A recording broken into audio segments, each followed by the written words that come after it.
with one phone call, I lost my job, my car, and my housing, Yeah. and everything. And I was just like, wow. This, not only have I seen it, well, looked at it on TV, say that I see it happening to people, but now it's happening to me. Yeah. I agreed to share my story to kind of shed some light on homelessness.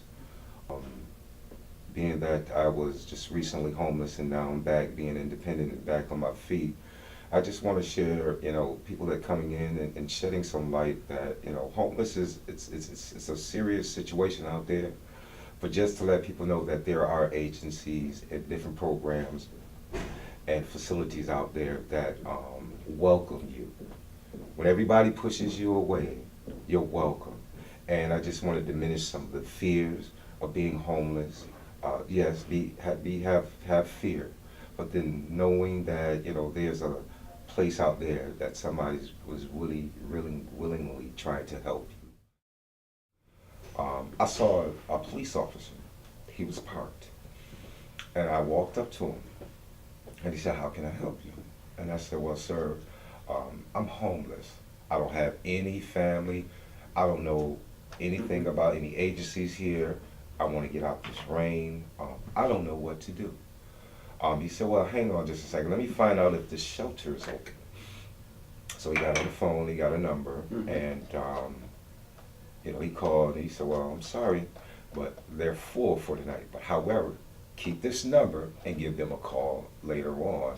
But he said, "However," I said, "because I don't want to, be walking back and forth, and you guys see me and just think that it's some suspicious behavior.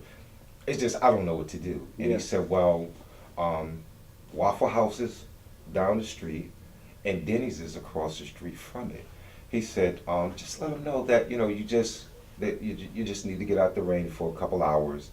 You don't really have to go into why or what, and they'll understand. Grab a cup of coffee or something like that." And while I was sitting in Denny's, I just happened to be talking with the guy and kind of not too in depth in getting into why I was homeless, but he came out of Thurman Brisben, and he was telling me it was a great place.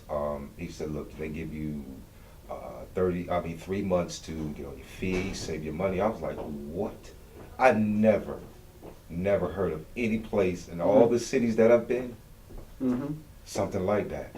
So I said, "Well, what's the number?" He said, "It's they'll help you." I said, "Fine," because I said I was, and at that point I was in a sense desperate.